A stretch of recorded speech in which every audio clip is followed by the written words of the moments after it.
Satu saat iblis minta ketemu dengan Tuhan. Tuhan, yuk ketemu dulu. Kenapa? Saya mau berhenti dari iblis ini. Kenapa? Saya punya pekerjaan ini manusia sudah ambil semua. Kau bilang bagaimana? Yang korupsi itu manusia. Itu uang korupsi juga don tidak bagi di saya. Tapi orang bilang itu saya punya pekerjaan.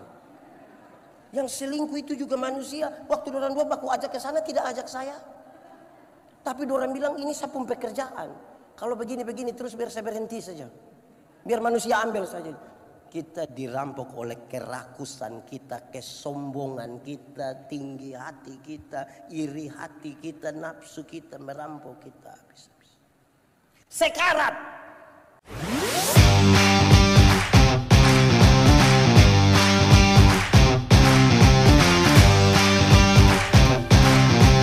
Supaya waktu kami belajar firman Tuhan, biarlah ini menjadi waktu paling baik bagi kami. Kami berdoa Tuhan jauhkan semua penggoda pencobaan. Biar dalam damai-Mu kami belajar firman Tuhan. Terima kasih kami rindu pada firman-Mu. Berkati hamba-Mu yang Tuhan pakai untuk menjadi saluran berkat firman. Dan semua jemaat yang memberi diri mereka untuk pemberitaan ini, diberkatilah mereka. Di dalam nama Yesus firman yang hidup itu kami berdoa. Amin. Bapak Ibu saudara-saudara, tema kita hari ini adalah mempersembahkan yang terbaik bagi Allah. Mempersembahkan yang terbaik bagi Allah. Saya ajak kita merenungkan ulang bagian ini. Mari kita membuka dan membaca kembali Injil Lukas pasal 10 ayat 25 sampai ayat yang ke-37. Shalom. Sekali lagi shalom. Ada imam, ada orang Lewi, ada orang Samaria. Mau jadi orang yang mana? Mau jadi orang mana? Yakin bisa jadi orang Samaria? Yakin sekali atau yakin saja? Yakin sekali bisa jadi orang Samaria, amin. Tepuk tangan dulu bagi yang mau jadi Samaria, mantap sekali. Di awal saya mau kasih tahu saudara, kalau saudara rindu jadi orang Samaria, maka tiap hari harus duduk di antara jalan Yerusalem, Yeriko, tunggu orang kena rampok, saudara tolong, tunggu orang kena rampok, saudara tolong, tunggu orang kena rampok, saudara tolong. Bisa? Yang Samaria tadi masih konsisten. Lama-lama tidak ada lagi yang kena rampok, saudara yang kena rampok nanti. Tapi sudahlah, saudara mau jadi orang Samaria, mantaplah. Saudara-saudara, perumpamaan tentang orang Samaria itu dimulai dari sebuah pertanyaan. Ini akan jadi latar belakang untuk kita menjawab itu tema. Pertanyaannya dari seorang ahli Taurat. Guru, apa yang harus saya perbuat untuk memperoleh hidup yang kekal? Supaya kemudian kita melihat bahwa perumpamaan tentang orang Samaria itu sekaligus menjadi jawaban atas pertanyaan apa yang harus saya perbuat untuk beroleh hidup yang kekal. Orang Samaria itu tanya, apa yang harus saya perbuat untuk beroleh hidup yang kekal? Tuhan Yesus bilang, engkau kan engkau kan ahli Taurat toh? Apa yang kau baca di sana, apa yang tertulis di sana? Dia jawab dengan sangat baik. Kasihilah Tuhan Allah dan kasihilah sesama. Tuhan Yesus bilang itu jawab benar, mantap. Pergilah dan perbuatlah demikian, maka engkau akan hidup. Jawaban itu bikin pusing dia. Kenapa? Dia akan melakukan 10 hukum Taurat. Gampang atau susah? Karena dia tahu bahwa ini sesuatu yang susah baginya, maka untuk membenarkan dirinya dia bertanya, dan siapakah sesamaku manusia? Tuhan Yesus bilang, adalah seorang yang turun dari Yerusalem Yeriko. Perjalanan Yerusalem Yeriko itu tidak terlalu jauh, kira-kira 30 km. Jalan menurun yang berliku-liku, berbatu-batu licin, berbatu-batu lepas. Tidak ada orang tinggal di situ dan sepi sekali. Kalau ada orang dirampok pasti tidak ada orang menolong dia. Tapi Tuhan Yesus kasih tahu, tiba-tiba ada orang yang muncul di jalan itu, dirampok, dipukul hampir mati. Dalam keadaan berdarah-darah hampir mati, dia tidur di situ misalnya. Datanglah seorang imam. Itu imam tolong atau tidak? Itu imam tolong atau tidak? Ini imam baik atau tidak ini? Ini imam tidak baik. Masa ada orang susah dia tidak tolong tapi mau jadi imam. Makanya tadi orang-orang baik ini tidak ada yang mau jadi seperti imam itu. Tapi jangan cepat-cepat. Imam di bait Allah itu banyak sekali.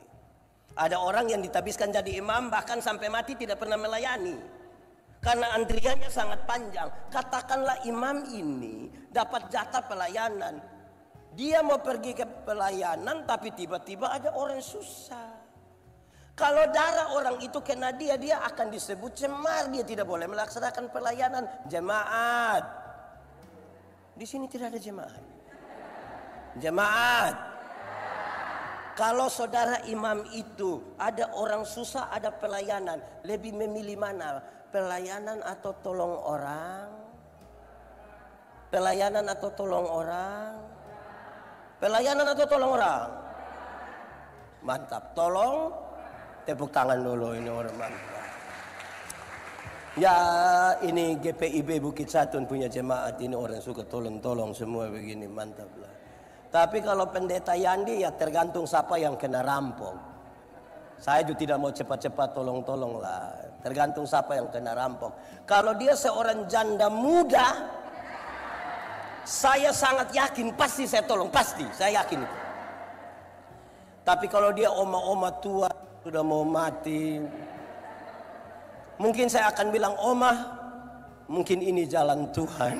Tapi baguslah, saudara mau tolonglah. Saya rasa saudara orang baik-baik semua, bagus. Setelah imam itu datanglah orang Lewi. Siapakah orang Lewi? Orang Lewi adalah saudara dari para imam. Kita semua tahu bahwa suku-suku Israel ada berapa? Dari 12 itu ada satu suku yang sengaja dipisahkan oleh Tuhan. Yang ini tidak usah urus apa-apa. Dia hanya boleh urus bait Allah. Kenapa? Ritual orang Israel di bait Allah itu sangat banyak. Dari pagi sampai sore. Orang pergikan bait Allah harus rapi tuh, harus bersihkan. Dan kamu tidak usah kerja, kamu urus saja bait Allah.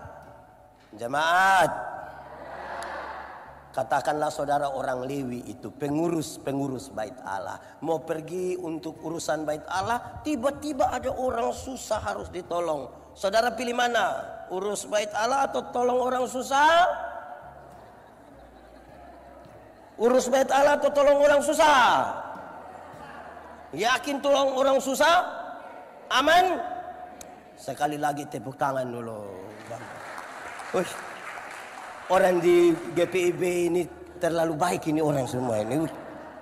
Saya akan sampaikan di mana-mana. Kamu kalau mau belajar tentang menolong, belajarlah di Bukit Zaitun. Luar biasa. Apalagi mantap. Ya itu saudara-saudara. Tapi kalau pendeta Yandi ya tergantung siapa yang kena rampok lah. Saya itu tidak berani buru-buru bilang begitu. Mantap. Ketiga, setelah imam dan orang Lewi itu datanglah seorang Samaria. Ini orang Samaria tolong atau tidak? Ini orang Samaria tolong itu orang atau tidak? Tolong. Orang Samaria ini baik atau tidak? Baik. Karena dia baik itulah saudara rindu jadi orang baik itu kan. Mantap sekali. Makanya saudara bagus sekali itu. Siapakah orang Samaria? Orang Samaria itu sebenarnya adalah saudara dari orang-orang Yahudi, termasuk ahli Taurat yang bertanya. Mereka itu bersaudara karena anak-anak Yakub yang kemudian ada dalam suku-suku itu. Tetapi mereka bertengkar berkelahi. Mereka bertengkar berkelahi soal apa? Politik. Soal apa? Di sini ada yang bertengkar berkelahi soal politik. Yang bukan dia yang akan jadi gubernur Jawa Timur, tapi dia omong lebih dari dia yang gubernur itu.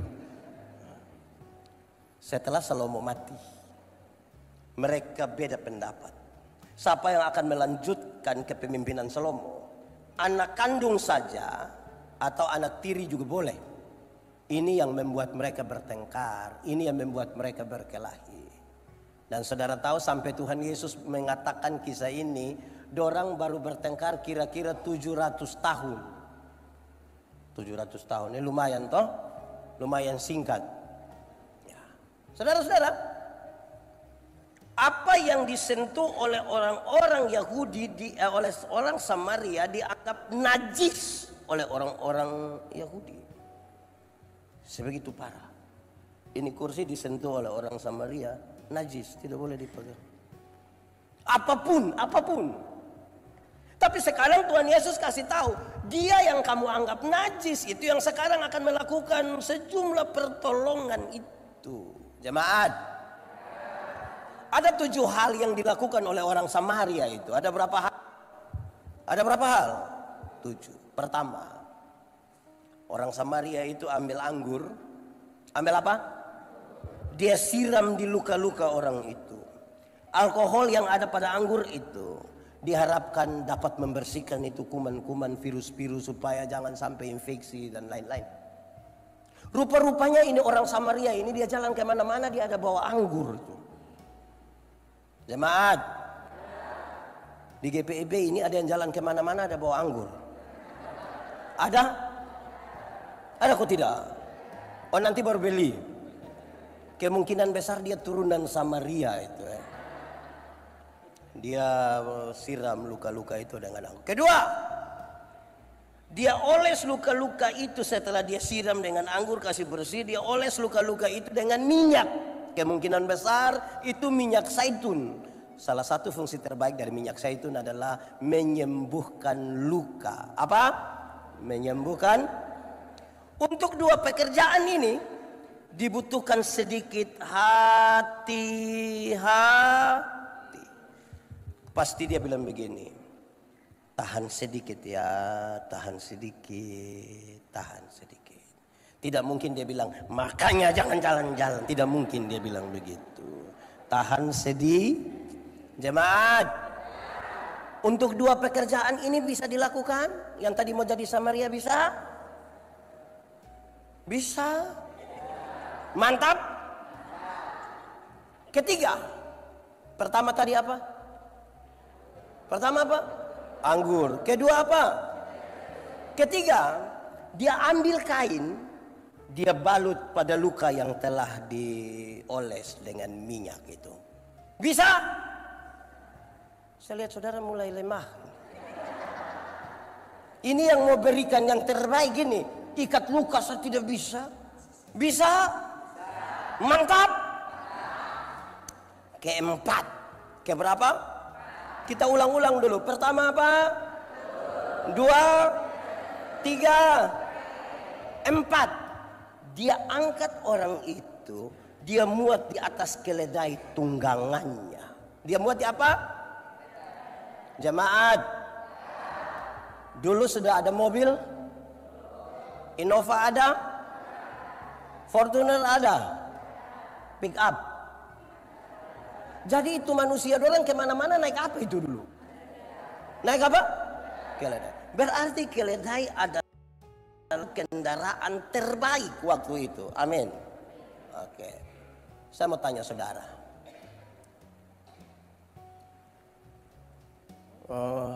Pendeta Yandi ini kalau bawa mobil, ada orang kena pukul, ada orang celaka. Untuk tolong saya tolong. Untuk tolong saya tolong. Tapi biasanya itu pertolongan itu jadi masalah kalau masyarakat yang ikut tolong itu lihat saya mulai agak lama begini, saya mulai pikiran. Karena sebentar lagi orang akan bilang begini, Bapak boleh bawa ke rumah sakit pakai Bapak punya mobil. Itu saya, saya rayu. Jemaat, kalau saudara punya mobil, lantas ada orang susah berdarah-darah, terus dia ditolong dan mau muat di atas saudara punya mobil, mau? Mau? Mantap. Jemaat, saya tanya banyak orang ini pertanyaan, mau muat? Orang bilang mau. Saya kasih tahu, yang paling banyak jawab bilang mau itu karena dia belum ada mobil.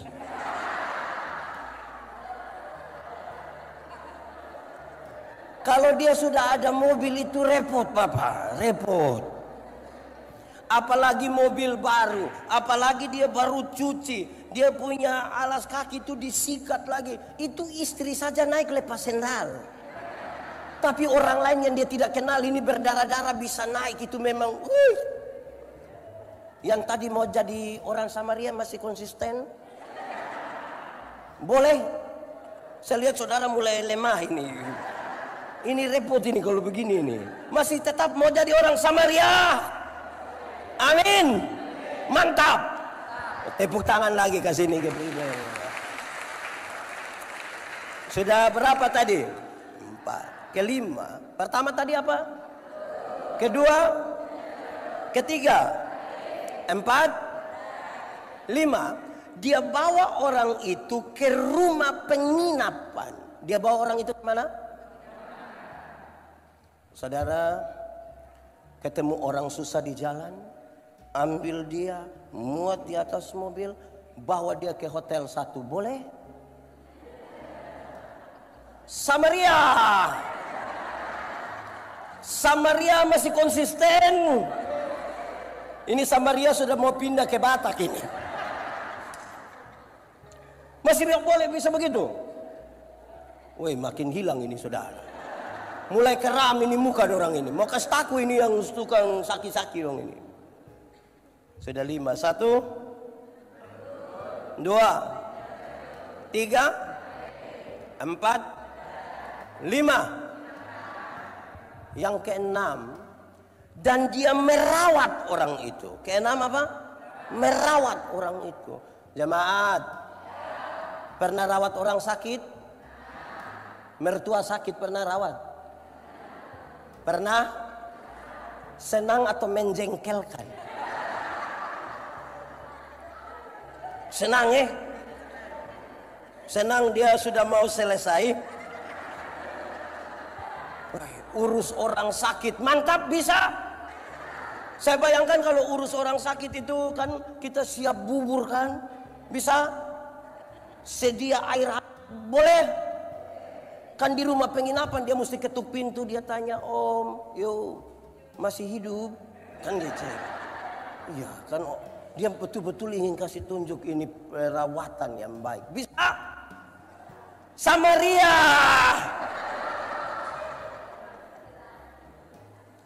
Sudah 6 toh? 1, 2, 3, 4, 5, 6, ke-7. Dia memberi uang 2 dinar. Dia memberi uang berapa? Dia bilang kepada pemilik penginapan, "Rawatlah orang ini sehabis-habisnya. Dan jika kau belanjakan lebih dari ini uang, aku akan menggantinya waktu aku kembali." Jemaat, dulu orang kerja 1 hari dibayar 1 dinar. Berarti kalau 2 dinar upah kerja selama, jemaat, upah kerja 2 hari bisa kasih orang susah? Konsisten sedikit. Upah kerja yang 2 hari, keuntungan dagang 2 hari, kita punya biaya perjalanan 2 hari, sisihkanlah bagi orang miskin, bisa? Saya lihat saudara mulai terpaksa. Oke, sudah 7. Berapa? 1, 2, 3, 4, 5, 6, 7. Sekarang apa arti semua itu? Menuju pada tema ini. 1. Siapakah orang Samaria itu? Orang Samaria itu bukan pendeta Yandi. Orang Samaria itu bukan saudara yang tadi bilang Samaria tidak akan pernah jadi. Kita tolong satu saja sudah stres, apalagi mau tolong orang dia. Jangankan tolong orang yang banyak-banyak. Ada yang sudah menikah mau kasih mama uang saja pakai sembunyi. Ambil cepat. Ada setan. Itu kasih orang tua saja sembunyi. Di Surabaya ada begitu juga. Ada kok tidak? Itu anak dong ada di sini juga. Oh tidak ada dong, tidak dong pemalas gereja pasti. Saudara, orang Samaria itu biar saudara mau rindu bagaimanapun saudara tidak akan jadi orang Samaria. Kenapa? Orang Samaria itu ialah Tuhan Yesus Kristus. Orang Samaria itu siapa? Tuhan Yesus itu turun dari Yerusalem ke Yeriko. Kalau 2 kota ini kita sebutkan dalam konteks Palestina, mereka tahu Yerusalem itu kota kudus. Makanya kita menyanyi, oh Yerusalem, kota mulia, hati gurih. Yang lain tidak tahu menyanyi ini lagu. Oh Yerusalem, kota mulia, hati rindu kemana? Sama-sama semuanya. Tak lama lagi Tuhanku datang, bawa saya masuk sana. Tak lama lagi Tuhanku datang, bawa siapa? Saya masuk. Dia dari Yerusalem kota kudus ke Yeriko kota terkutuk. Ini sebuah metafora untuk menggambarkan Yesus datang dari surga yang kekal ke dalam dunia yang penuh rawa payah. Perjalanannya perjalanan via doloro. Dalam perjalanan susah sengsara itu, Tuhan berjumpa dengan orang-orang yang dirampok hampir mati, berdarah-darah, hampir mati di situ. Siapa orang-orang itu? Orang yang dirampok itu adalah saya. Saya ini pendeta Yandi ini yang dirampok. Saudara-saudara, inilah orang-orang yang dirampok. Dalam perjalanan itu Tuhan ketemu dengan kita. Hampir mati. Apa yang merampok kita? Siapa yang merampok kita? Saya tanya pada banyak orang, apa merampok kita? Orang bilang iblis. Saya bilang, jangan cepat-cepat bilang iblis. Karena mungkin iblis juga tidak tahu. Ada cerita lama, saudara tahu, saya cerita ulang. Saudara, ada kisah lama bilang begini. Satu saat iblis minta ketemu dengan Tuhan. Tuhan, yo, ketemu dulu. Kenapa? Saya mau berhenti dari iblis ini. Kenapa? Saya punya pekerjaan ini, manusia sudah ambil semua. Kau bilang bagaimana? Yang korupsi itu manusia. Itu uang korupsi juga dong tidak bagi di saya. Tapi orang bilang itu saya punya pekerjaan. Yang selingkuh itu juga manusia. Waktu orang dua baku ajak ke sana tidak ajak saya. Tapi orang bilang ini saya punya pekerjaan. Kalau begini-begini terus biar saya berhenti saja. Biar manusia ambil saja. Kita dirampok oleh kerakusan kita, kesombongan kita, tinggi hati kita, iri hati kita, nafsu kita merampok kita habis-habis. Sekarat. Dalam kondisi suka sengsara di situ itu, imam tidak bisa tolong. Orang lain tidak bisa tolong. Saya biasa bilang begini, saudara, masuk surga itu seperti ke WC. Tahu WC? Tidak bisa diwakilkan.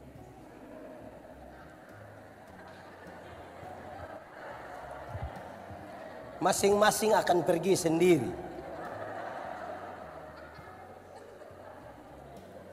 Tidak mungkin ada yang saya tanya bilang, pendeta, yo kemana WC? Titip. Tidak bisa. Tidak bisa. Masing-masing pergi. Saudara, lalu tugas imam, tugas ahli tugas itu orang Lewi apa? Dia kasih tahu jalan. Bapak, WC di mana? Makasih Bapak. Yo, awas anjing di jalan. Kan dia hanya kasih tahu begitu. Masing-masing kita akan pergi begitu. Jemaat, Yesus berjumpa dengan kita yang hampir mati di situ. Dia menolong kita. Oleh bilur-bilurnya kita menjadi sembuh. Setelah dia tolong kita, berarti surga ini milik kita toh? Amin toh? Jemaat, surga lebih baik atau dunia lebih baik? Surga lebih baik atau dunia lebih baik? Yakin? Surga lebih baik dari dunia, amin. Mantap. Kalau begitu siapa mau pergi sekarang?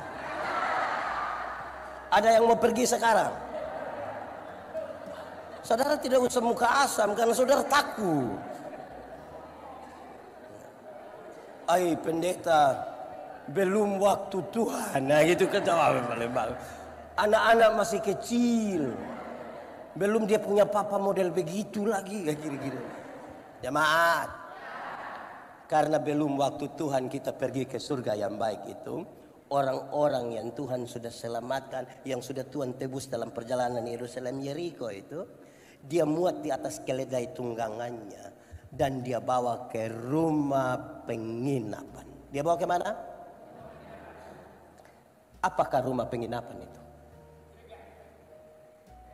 Mulai tahu sekarang. Rumah penginapan itu ialah gereja Tuhan. Mereka yang sudah diselamatkan, Tuhan titip di gereja. Koma. Ada banyak orang yang Tuhan titip di rumah penginapan, orang suka lari dari rumah penginapan. Ada yang 1 tahun gereja 2 kali. Ada di Surabaya. Laki-laki atau perempuan? Saya mau tanya dulu, kenapa ibadah malam hari ini lebih banyak mama-mama dari bapak-bapak? Ini mama janda semua. Ya itu kan pertanyaan, toh saudara pun tugas jawab. Jemaat.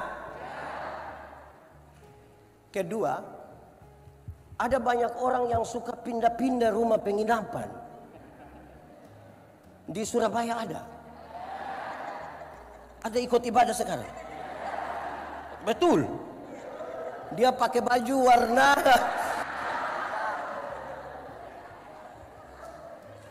ini hari di GPIB, besok di GSJA, lusa di GBI. Kita pusing lah ini. Jemaat. Ibu-ibu. Ada yang di rumah ada bunga hias, bunga bagus-bagus itu. Bunga apa itu? Yang macam kayak keladi hutan itu. Itu bunga-bunga bagus-bagus itu yang ibu rawat-rawat. Ada? Ada kok tidak? Omong saja saya tidak minta, saya hanya tanya ini. Ada. Saya mau tanya dulu, ibu-ibu. Urus itu bunga-bunga begitu itu biasa berapa lama baru pindah pot? Biasa berapa? Misalnya 1 tahun berapa kali kasih pindah pot ya? Berapa? 1 atau 2 kali? 2 kali begitu kok. Poin yang ingin saya sampaikan begini. Kalau tiap minggu kasih pindah pot, mati itu bunga. Kalau dia belum sempat berakar, pindah lagi belum sempat berakar, kapan dia hidup? Jadi yang suka pindah-pindah gereja itu kemungkinan besar. Itu saudara yang ngomong. Saya hanya tanya-tanya saya tanya saja. Jemaat. Gereja sebagai rumah penginapan itu, Tuhan Yesus angka uang 2 dinar. Dia kasih, rawatlah ini orang. Kalau ternyata engkau belanjakan lebih dari ini, aku menggantinya waktu aku kembali. Poinnya menarik. Gereja yang mengurus sehabis-habisnya orang-orang yang Tuhan titipkan kepadanya, gereja itu diberkati. Tapi kalau gereja tidak mengurus sehabis-habisnya orang-orang yang Tuhan titipkan kepadanya, gereja itu tidak diberkati. Pendeta, tidak diberkati bagaimana? Kami punya kolekte ini ratusan juta. Ya nanti tiap hari dong bertengkar gara-gara itu kolekte. Tiap hari. Jemaat. Setelah menjelaskan itu Tuhan Yesus melihat kepada yang bertanya tadi ahli Taurat itu. Tuhan Yesus begini, menurut pendapatmu siapakah dari 3 orang ini adalah sesama manusia dari orang yang dirampok itu? Jawabannya gampang kan? Jawaban terlalu gampang. Anak kecil juga tahu lah itu. Tapi itu pertanyaan yang paling mengerikan bagi orang itu. Kenapa? Itu pertanyaan merusak konstruksi berpikir dari ahli Taurat itu. Kenapa? Karena dia orang Yahudi. Dia tahu bahwa keselamatan datang dari Israel. Bagi dia keselamatan itu beres kalau dia melakukan. Bagi dia dari 10 hukum Taurat dijabarkan jadi 613 pasal, 613 pasal ditambah dengan ribuan peraturan hidup setiap hari. Kalau dia sudah bisa melakukan itu, Yesus itu dia tidak butuh lagi. Itulah pertanyaan yang merusak konstruksi berpikirnya. Sekaligus pertanyaan itu memberi pesan yang kuat bahwa orang-orang yang punya aktivitas seperti orang bait yang ahli Taurat yang tinggal di bait Allah itu, seberapa jauh dia berjalan bersama-sama dengan Tuhan. Jemaat, aktivitas rohani yang tinggi belum tentu ada sementara bersatu dengan Tuhan, belum tentu. Pendeta Yandi berkhotbah tiap hari menyatu dengan Tuhan, belum tentu. Bapak ibu saudara-saudara, mungkin orang yang paling rajin gereja sudah maha hadir. Semua ibadah saudara ikut, kaum bapak ikut, lansia ikut, remaja juga ikut, sekolah minggu ikut, menyatu dengan Tuhan belum tentu. Saudara-saudara aktif menyanyi di gereja, bagus kan? Menyatu dengan Tuhan belum tentu, karena ada syarat. Tuhan yang kita sembah itu Tuhan yang kudus. Amin.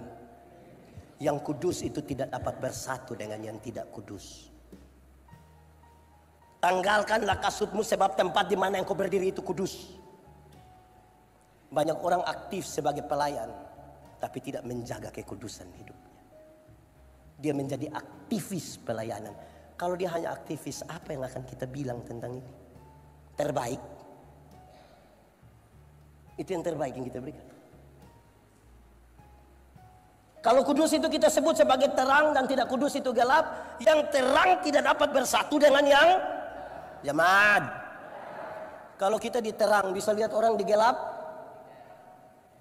Orang di gelap bisa lihat kita di terang. Lalu kenapa kadang-kadang orang sudah di terang dia kembali ke gelap? Karena dia suka begini. Ini apa ini? Kalau dia sudah begini sedikit lagi dia akan bilang begini. Jemaat, mari kita jujur terhadap kehidupan kita. Kita ini sudah menyatu dengan Tuhan. Bicara kekudusan itu bicara di sini. Manusia melihat yang kelihatan, tapi Tuhan menyelidiki hati. Masih renungkan toh? Nah, yang panjang-panjang tadi itu baru pengantar. Ini baru khotbah. Ini yang mau masuk ini sekarang baru khotbah. Ada yang jengkel, tidak apa-apa. Tuhan Yesus saja orang tidak suka bahkan sampai bunuh dia. Mari kita mulai sekarang. Roma 12 ayat 1, silakan buka Alkitab. Baca 1, cepat. Roma 12 ayat 1. Sudah? Amin. Baca sama-sama 1, 2, 3.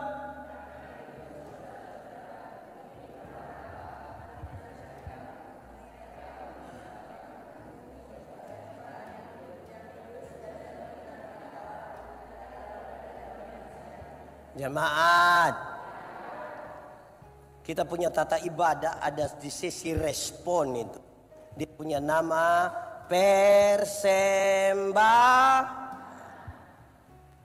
persembahan itu kata dasarnya sembah. Kata dasarnya bukan sumbang.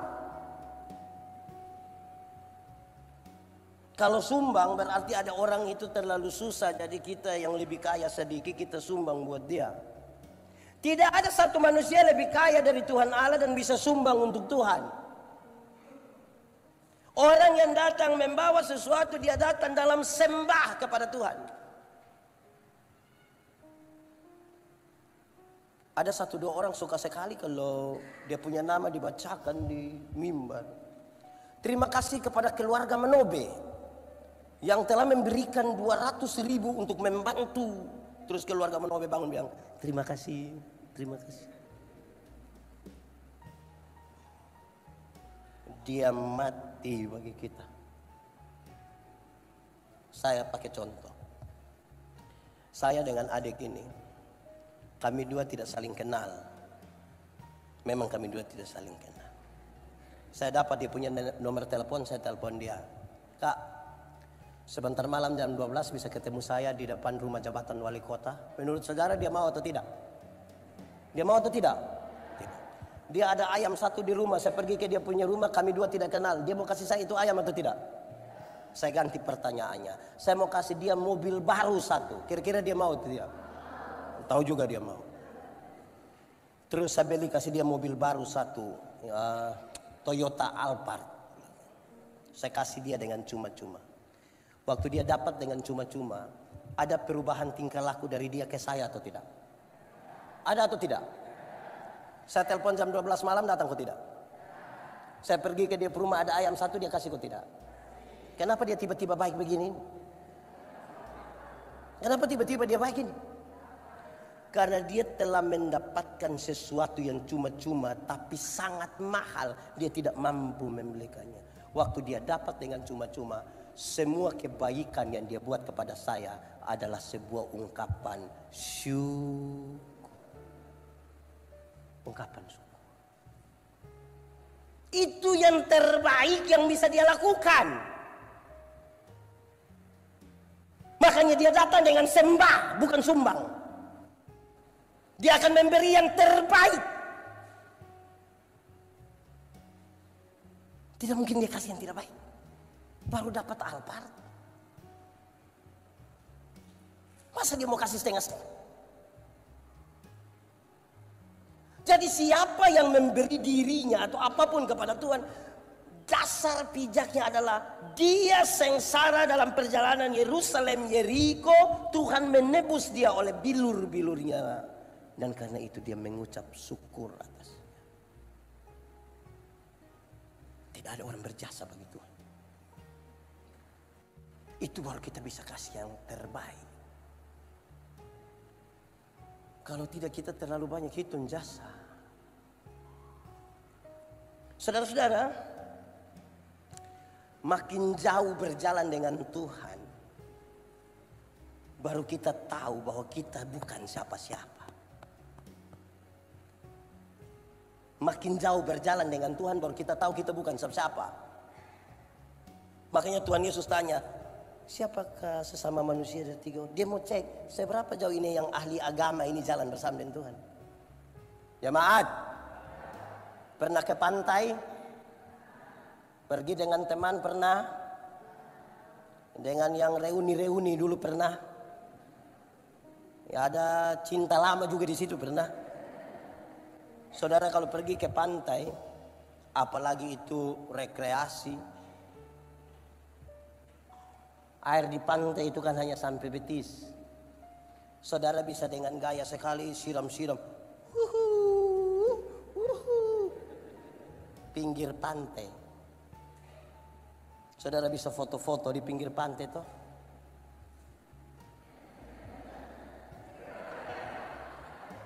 Pinggir pantai. Coba masuk barang 1 kilometer ke dalam. Terus perahu mulai goyang-goyang hampir tenggelam. Siapa yang berani bilang, perahu sudah mau tenggelam, tolong foto, tolong foto. Yang sombong-sombong gaya-gaya itu baru bermain di pinggir-pinggir, belum jauh perjalanan, pinggir. Semakin jauh kita berjalan, kita tahu kita bukan siapa-siapa. Itu belum bisa berikan yang terbaik. Belum ada rasa takut. Karena jalannya dekat-dekat. Saya mau tanya, saudara pernah jalan kaki? Bisa kan? Ini semua tidak bisa jalan kaki. Pernah jalan kaki? Jaraknya dekat. Karena jarak dekat, kekuatan penuh ada pada kita. Orang lain kita tidak butuh, bahkan Tuhan pun kita tidak butuh. Ibu-ibu bisa pakai high heels tinggi begini, karena jaraknya dekat. Coba lebih jauh sedikit. Naik ojol pernah? Yang motor itu pernah? Pernah itu anak lari kencang, lantas ibu-ibu di belakang bilang, "Adek, yuk pelan sedikit." Kenapa? Tante punya dada tidak kuat.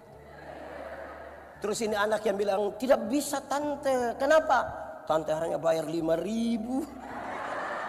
Memangnya kalau 5.000 kenapa? Tante kalau 5.000 enggak bisa pakai rem tante.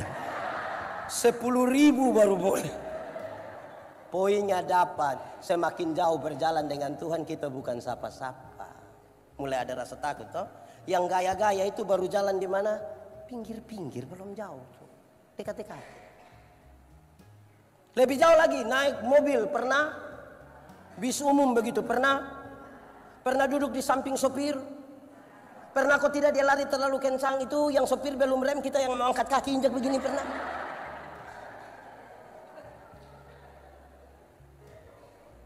Makin jauh berjalan ini saudara, kita rasa, yang gaya-gaya itu bermain di mana? Pinggir, belum jauh. Lebih jauh lagi, naik kapal laut pernah? Di sini ada orang NTT, sudah tidak usah angkat tangan lagi ya. Kita muka sama semua begini saudara. Saudara, bagi yang belum pernah ke NTT, saya kasih tahu saudara. Di NTT itu kan provinsi kepulauan. Untuk pergi ke pulau-pulau itu kita pakai kapal laut, paling banyak pakai kapal laut. Saya melayani kira-kira 5 tahun di Pulau Sabu, pulau bagian selatan. Itu kita pakai feri kira-kira 14 jam. Laut Sabu itu terlalu bergelora. Kita bisa berenang 10 km sekalipun tenggelam di Laut Sabu, jago hilang Bapak, tidak bisa. Apalagi kalau musim timur, itu angin timur itu, kalau kita pulang dari Sabu dia tabrak, itu berat. Mau maju tidak gitu. Yang menarik saudara kalau kita sudah di atas ini kapal feri ini, dia sudah tergoyang-tergoyang begini, orang lihat ada pendeta di atas sampai pendeta. Boleh kita ibadah. Di darat tidak ibadah Bapak. Di laut ibadah. Yang menarik itu waktu ibadah di laut itu yang bergelora. Waktu bagian persembahan. Waktu persembahan kami tidak pakai tangguk persembahan macam begini. Kami tidak pakai ini. Tidak pakai. Pertama karena memang tidak ada toh. Memang tidak ada. Yang kedua, kami mesti pakai dos. Yang besar itu. Kenapa harus pakai dos? Kalau ibadah di laut yang bergelora itu waktu persembahan, yang bawa itu dus datang terus sekali kita isi tangan di saku begini, itu mau dapat berapa saja semua langsung masuk. Itu tidak lewat otak, dia dari sini pindah. Laut beda kalau ibadah di darat, beda atau tidak? Beda atau tidak? Beda. Termasuk yang sebentar ini.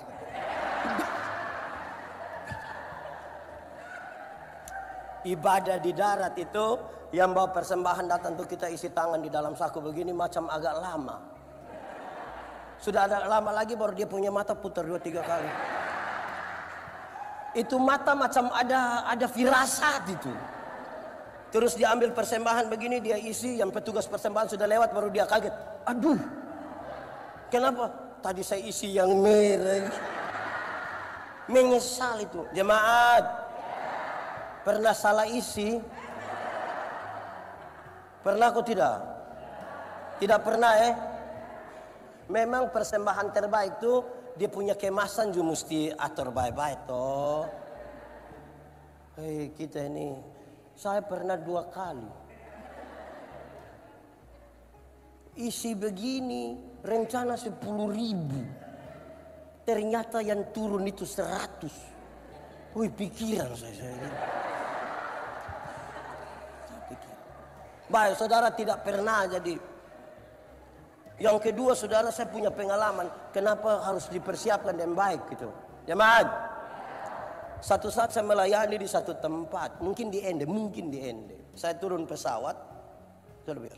Terima kasih. Samaria. Oke. Oke, lanjut. Saya turun pesawat, dorong pendeta, waktunya sudah sangat mepet, mesti langsung pimpin ibadah. Oke, boleh. Mereka siap toga, saya pakai memang. Saya taruh persembahan, saya taruh di sini. Di bagian persembahan saya isi habis, ibadah selesai, saya duduk kembali bercerita sambil minum kopi. Saya coba kasih masuk tambah begini. Macam ada kertas di dalam. Saya coba lihat uang yang persembahan tadi. Lalu yang tadi saya isi apa? Tadi saya isi apa? Saya coba pikir-pikir, oh saya ingat yang saya isi tadi boarding pass. Nama lengkap. Tulis pendeta. Bukan isi persembahan, boarding pass. Mau lapor Tuhan. Ya, yang terbaik itu juga kemasan. Ya toh, kemasan Julia Baba. Saya juga barusan, saya rasa kayak tadi. Ada tuh yang dipucara isi persembahan tuh dia. Bapak, kenapa isi sampai tangan begitu? Dia bilang, pendeta, kalau tangan kanan memberi, tangan kiri tidak boleh tahu.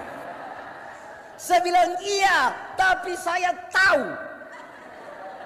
Pendeta tahu apa? 1000.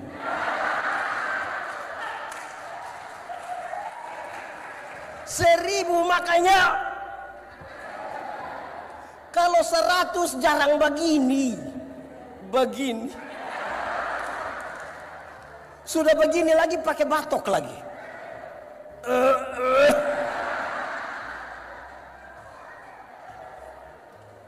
Untung baik di GPIB Bukit Zaitun ini ada.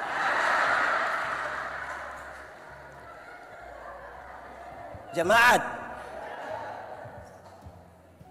saya mau tanya, ibu-ibu, pernah kau tidak datang di gereja singgah di kios? Pernah? Itu singgah buat apa itu? Singgah buat apa itu? Tukar kasih besar? Lebih jauh lagi. Naik pesawat. Pernah? Ayo, orang Surabaya pasti sudah bosan naik pesawat. Orang Surabaya. Apalagi kalau naik yang Airbus yang pesawat besar-besar itu, yang Boeing itu, dia akan terbang kira-kira 36.000 kaki toh. Kalau 36.000 kaki berarti kurang lebih 12 km di atas udara. Kalau 12 km di atas udara itu pesawat belum jatuh kita sudah mati. Dia belum jatuh kita sudah mati. Dia baru begini mati sudah kita. Langsung mati. Di 12 km di atas permukaan itu berarti sudah zona aman toh. Sudah bisa lepas itu sabuk pengaman, sudah bisa jalan-jalan sedikit. Tiba lampu sabuk pengaman itu menyala dan ada suara bilang begini. Berhubung karena kita terbang dalam situasi cuaca yang buruk, karena itu kami minta kepada para penumpang segera kembali tempat duduk dan seterusnya. Saya mau tanya, waktu ada pengumuman begitu ada yang berani protes? Silakan kembali ke tempat duduk. Mau kembali buat apa? Jago hilang Bapak. Itu kita balik dengan mau kencing saja tunda. Dia pergi duduk begini, ada anak kecil satu ribut di sebelah, dia kasih tahu, adek doa. Yang gaya-gaya itu jalan belum jauh, masih main-main di pinggir-pinggir, belum jauh itu. Belum. Jemaat, di ketinggian 12 km itu kecepatan pesawat kira-kira 900 km per jam. Kalau 900 km per jam itu Rossi juga kalah. Kalau Rossi saja kalah, apalagi yang online tadi itu, ojol itu, lebih kalah. Dan di ketinggian itu, dalam kecepatan itu, kan pesawat tabrak awan kan dia guncang sedikit begini toh. Wah itu menarik. Waktu dia tabrak pesawat guncang sedikit, yang agama Kristen semua langsung bilang, Yesus. Saya belum pernah dengar orang maki di atas pesawat, belum pernah. Di sini ada yang biasa maki? Ada? Kalau ada coba kita kumpul uang beli tiket suruh dia berangkat. Pas musim hujan itu. Saya yakin pulang pasti persekutuan doa satu di dia punya rumah itu, saya yakin. Makin jauh berjalan kita sadar kita ini bukan siapa-siapa. Kita bukan siapa-siapa. Saudara, ada satu waktu kedua Tuhan Yesus ditanya. Pertanyaan itu gampang jawabannya, resikonya rumit sekali resiko. Pertanyaan itu bilang begini. Bolehkah membayar pajak kepada kaisar atau tidak? Gampang kan di penjawaban. Resikonya yang repot. Kenapa? Kalau Tuhan Yesus bilang boleh bayar pajak kepada kaisar, maka ribuan orang pengikut Yesus akan meninggalkan Yesus. Karena pajak waktu itu terlalu mahal. Tapi kalau Tuhan Yesus bilang tidak boleh bayar pajak kepada kaisar, maka Tuhan Yesus akan dianggap memprovokasi masyarakat untuk lawan pemerintah. Pasti dia ditangkap. Lalu apa yang Yesus lakukan? Dia bilang berikanlah kepadaku koin untuk pembayaran pajak itu. Tuhan Yesus tanya, gambar dan tulisan siapa ini? Kaisar. Berikanlah kepada kaisar apa yang wajib kamu berikan pada kaisar, dan berikanlah pada Tuhan apa yang wajib kamu berikan pada Tuhan. Itu bukan soal kolekte. Itu bukan soal perpuluhan. Gambar dan tulisan siapa ini? Kaisar. Karena di itu mata uang ada gambar dan tulisan kaisar, berikan pada kaisar. Tapi Alkitab dengan luar biasa mengatakan, dan kamu adalah gambar dan tulisan Allah. Berikan uangmu pada kaisar, tapi berikan dirimu pada Tuhan dan bukan uang. Supaya jangan ada orang bilang, Pak Pendeta, saya memang tidak pergi ke gereja, tapi saya punya persembahan, pergi. Di surga itu tidak ada kios jual Indomie. Berikan dulu kita punya hidup, kita punya diri, baru selanjutnya persembahan berupa uang. Tuhan tidak kurang uang. Dia tidak butuh uang juga, mau bikin apa Tuhan? Dia butuh jiwa-jiwa yang berharga ini yang kita mau persembahkan pada dia. Ada lagu lama, ini lagu saya ingat, saya pikir saudara pasti masih ingat. Engkau cari intan untuk maju, ingat di kubangan pun ada intan yang intan-intan, intan-intan dan permata, jiwa-jiwa Tuhanku, biar cari lalu bawa untuk itu jiwa tuh yang berharga. Amin kok? Tidak, saudara bilang tidak juga, saya bilang amin. Saya bicara dua, satu. Kalau saudara datang begini, yang ada di sini jiwa-jiwa. Ada orang menyanyi di gereja mah, datang dia menyanyi cepat-cepat, terus dia suruh pulang. Ada orang datang gereja, tapi kalau pendeta bilang, Bapak Ibu saudara-saudara, mari kita satu hati dalam doa syafaat. Pas separuh tutup mata, separuh langsung bilang. Di GPIB sini ada. Ada. Dia majelis atau jemaat. Kita pun jiwa ini. Kedua, jemaat. Ada satu waktu Tuhan Yesus kasih tinggal ribuan orang yang baru dapat sebuah mujizat. 5 roti, 2 ikan. Dorang ada kumpul-kumpul ini makanan semua ini. Pasti separuh ada bungkus itu. Lebih berapa bakul? Tuhan Yesus kasih tengah dorang. Tuhan Yesus pergi ke Gerasa. Di Gerasa Tuhan Yesus hanya berjumpa dengan satu orang yang kerasukan legion. Kerasukan legion berarti itu orang itu ada roh jahat masuk di dia kira-kira 6.000 roh jahat. Berapa ribu? 6.000. Kita pun teman majelis satu roh jahat di dia punya otak saja kita sudah pusing. Ini 6.000. Ini orang terlalu jahat ini. Dia jahat bagi orang lain, bahkan dirinya sendiri pun dia jahat. Dia pukul-pukul dia punya diri pakai batu. Jahat kan? Bagi beberapa orang manusia macam begitu lebih baik mati. Tapi Tuhan pas dia mau turun dari perahu, roh jahat itu bilang begini, Yesus anak Allah yang hidup, apa urusanmu dengan kami? Rupa-rupanya roh jahat juga mengenal nama Yesus. Jadi kalau orang Kristen baru sampai batas mengenal nama Yesus, kita belum lebih hebat dari roh jahat. Karena roh jahat juga kenal itu nama dan ketakutan. Injil Markus mencatat, di daerah itu ada penjaga-penjaga babi, jaga babi sebanyak kira-kira 2.000 ekor. Roh jahat itu meminta supaya mereka masuk ke dalam babi-babi itu, dan Yesus biarkan roh jahat itu masuk, terjunlah itu babi-babi, mati 2.000 ekor. Penjaga babi itu kehilangan pekerjaan. Mereka kasih tahu orang di kampung datang usir Tuhan Yesus. Apakah Tuhan Yesus tega membuat orang kehilangan pekerjaan? Jawabannya tidak, bahkan tidak sama sekali. Lalu kenapa Yesus tega biarkan itu 2.000 ekor babi mati? Jawabannya, dalam struktur budaya Yahudi babi itu haram. Orang Yahudi tidak makan daging babi. Tidak ada sei babi di Yahudi.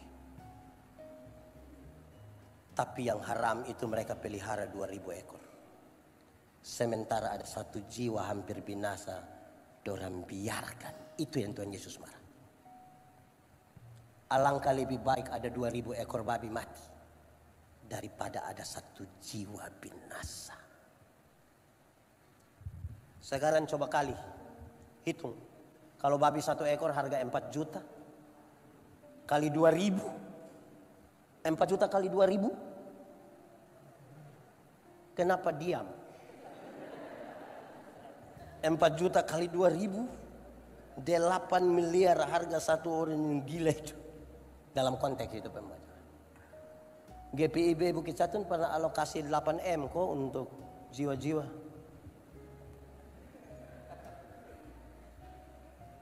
Kadang-kadang kita ini bertengkar di barang yang tidak penting. Hari ulang tahun GPIB Bukit Zaitun. Wih, dorang bikin paduan suara ibu-ibu. Sudah sepakat pakai seragam. Terus yang bertengkar, mau pakai motif atau tidak. Itu motif gambar ular, cicak, kupu-kupu atau buaya. Sudah sepakat, oke, yang buaya saja, buaya. Dong berkelahi lagi, yang buaya darat atau buaya laut. Sudah sepakat buaya laut, dia sepakat dia mau melintang begini atau begini. Jadi kita bertengkar, akhirnya separuh tersinggung. Kalau dia sudah tersinggung, dia sudah kamu menyesal, tidak usah, tidak apa, sudah, saya tidak usah. Di sini ada ibu. Ibu-ibu atau bapak-bapak? Ibu-ibu. Dia paham apa? Paham apa dia?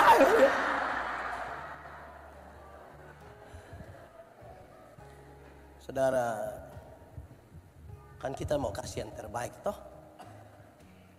Ada orang tuh bisa menyanyi, tapi dia tidak menyanyi di gereja. Dia menyanyi. Pendeta dipimpin di sini, pendeta bilang, oke baik, ada paduan suara, vokal grup. No. Tapi tiba-tiba ada pengumuman, Gubernur Jawa Timur dan Ketua Majelis Sinode GPIB akan beribadah bersama-sama di GPIB Bukit Zaitun, Surabaya. Itu solo dia, duet dia, vokal grup dia, paduan suara dia, menari-menari juga dia. Itu dia punya nama Karunia Makam Puji.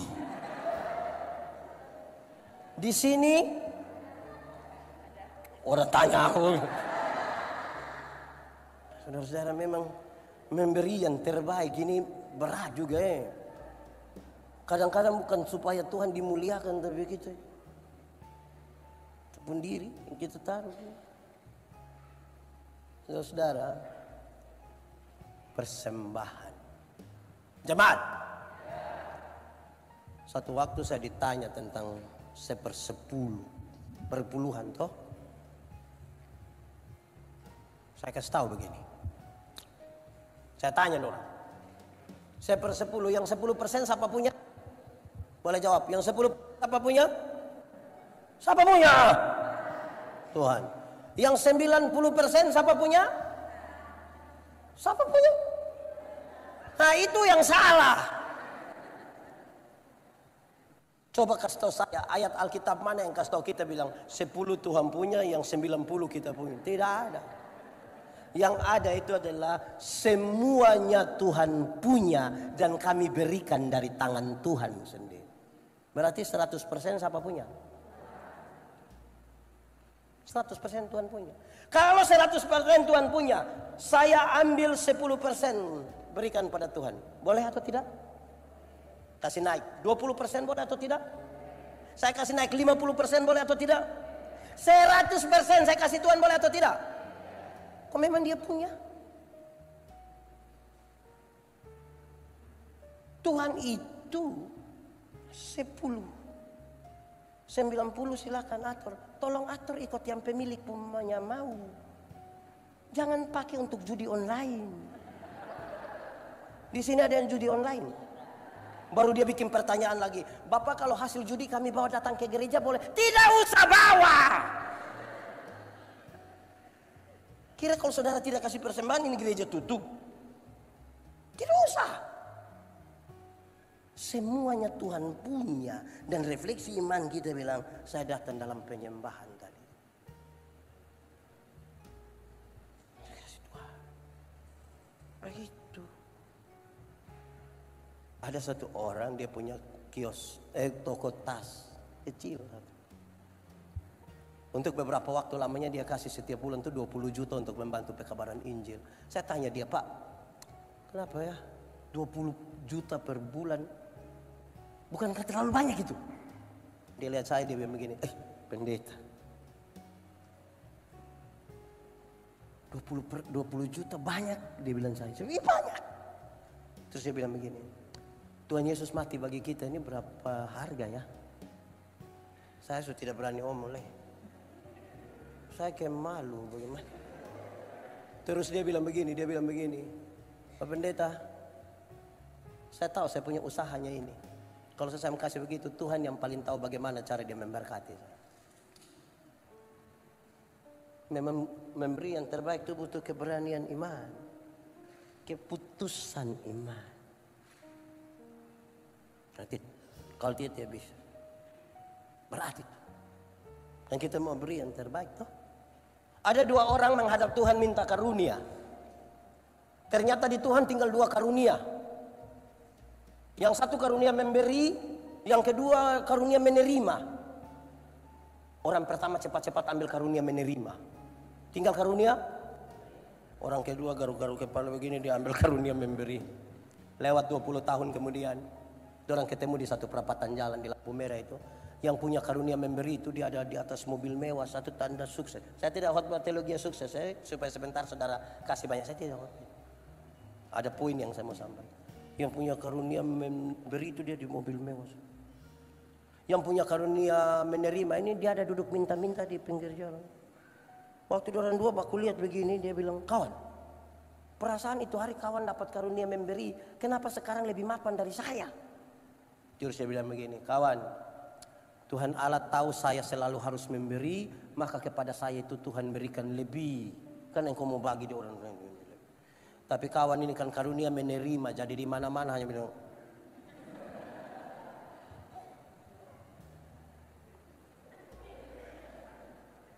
Saya tidak tahu kita di sini lebih banyak karunia apa. Tidak usah omong, renungkan saja kita punya karunia. Tidak usah omong. Ada satu waktu saya bawa materi di Parigi Motong dan di mana ya, di Kota Mumbagu. Saya bilang begini, jemaat, pendeta, jangan takut dengan pemeliharaan Tuhan. Jangan takut. Jangan takut. Kami pendeta-pendeta itu hidup oleh Tuhan dari persembahan jemaat. Tapi kami hidup hingga hari ini. Kalau persembahan jemaat itu dalam rupa uang, yang paling banyak masuk ke dalam gereja itu bukan yang proklamator. Bukan yang gambar proklamator yang warna merah itu. Paling banyak yang gambar Patimura. Pejuang. Karena itu kami akan terus berjuang. Kenapa Patimura pegang dia punya pedang begini? Karena ada yang sampai begini. Hampir-hampir Patimura punya pedang itu patah gara-gara dia pun begini. Tapi pemeliharaan Tuhan itu sempurna. Pendeta Yandi sengaja soal uang supaya sebentar kita kasih. Tidak usah. Pemeliharaan Tuhan itu sempurna bagi kita. Karena orang yang datang tadi dengan dia tahu syukur. Coba kita menyanyi. Syukur padamu ya Allah atas segala rahmat-Mu. Syukur.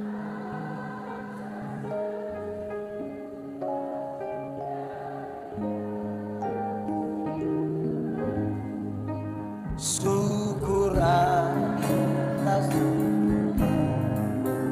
yang memberi tiap saat.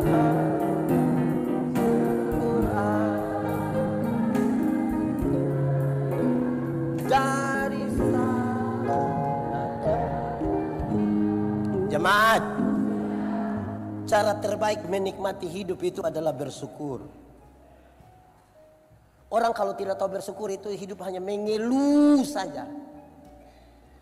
Itu dia ketemu pendeta dia hanya patah leher begini berkata, Bapak, hidup ini terlalu susah, engkau mati sudah kalau memang sudah terlalu susah.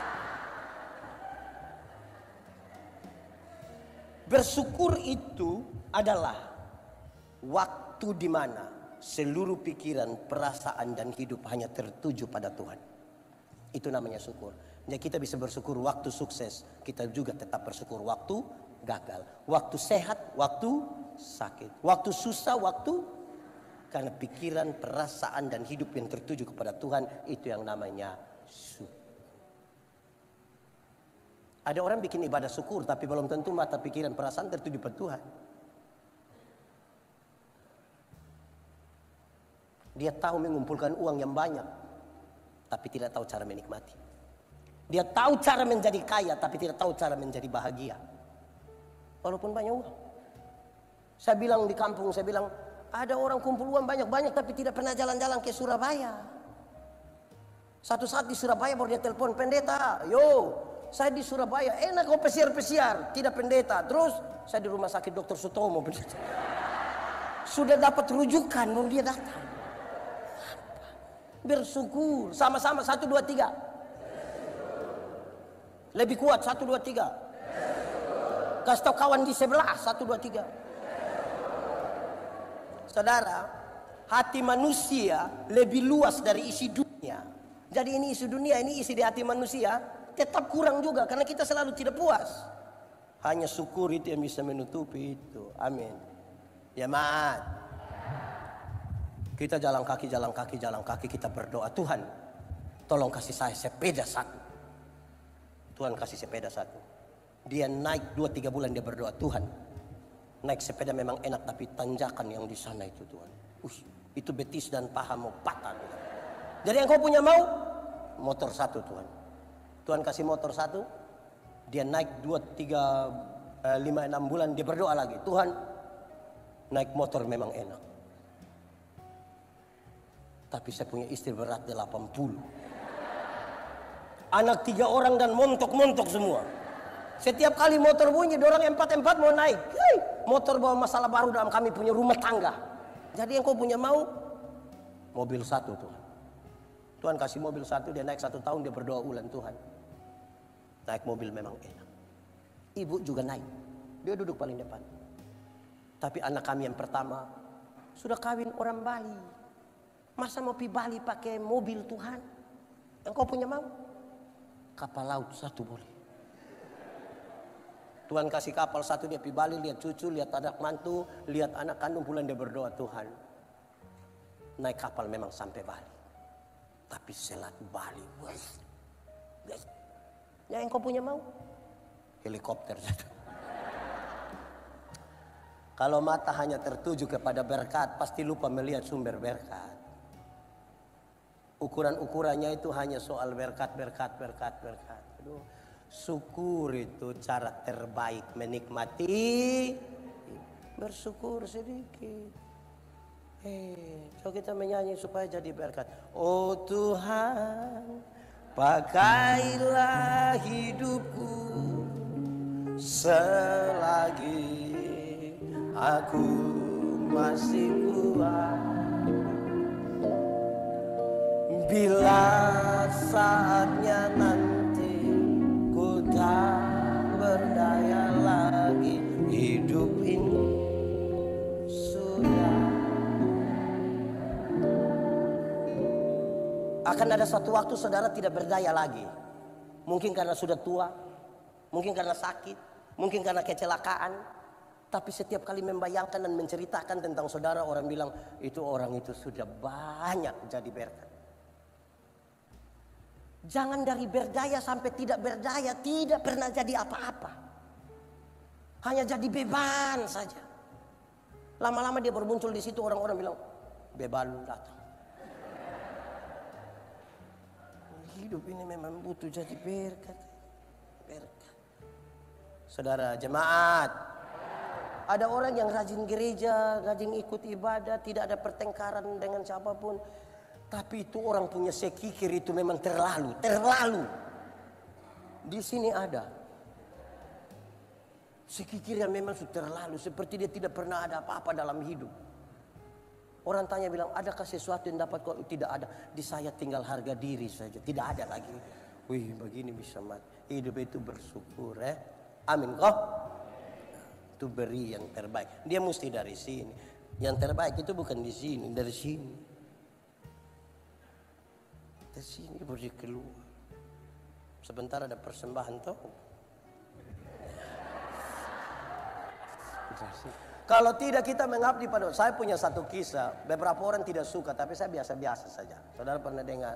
Saya punya kisah ini orang tidak suka, tapi saya biasa-biasa. Oh, namanya saya punya toh. Kalau dia mau dia bikin cerita lain toh. Saya punya itu. Saya bilang begini. Kadang-kadang kita terlalu gampang dibeli dengan uang. Ada acara begitu, ada oma-oma, nenek-nenek tua satu pergi, datang pendeta duduk di dia punya samping. Ini nenek tua bilang, pendeta, tanggal 14 nanti bisa pimpin ibadah di rumah. Pendeta bilang, oh itu saya sibuk, sudah ada pelayanan. Nanti penatua saja yang pergi boleh? Oh boleh pendeta, tidak apa-apa. Tidak apa-apa nenek? Tidak apa-apa, tidak apa-apa. Mereka ambil makanan, duduk cerita-cerita, terus pendeta basa-basi tanya ini nenek. Nenek, ada mau acara apa bikin ibadah di rumah? Acara apa? Terus nenek bilang, oh begini pendeta, saya punya anak yang pertama itu baru saja dilantik jadi komisaris bank. Dia ada mau titip berkat sedikit. Pendeta bilang, sabar dulu, tanggal berapa tadi? Tanggal berapa? Terus ini nenek bilang, tanggal 14. Oh, tadi saya kira bilang tanggal 4. Kalau 4 saya sibuk, tapi 14 boleh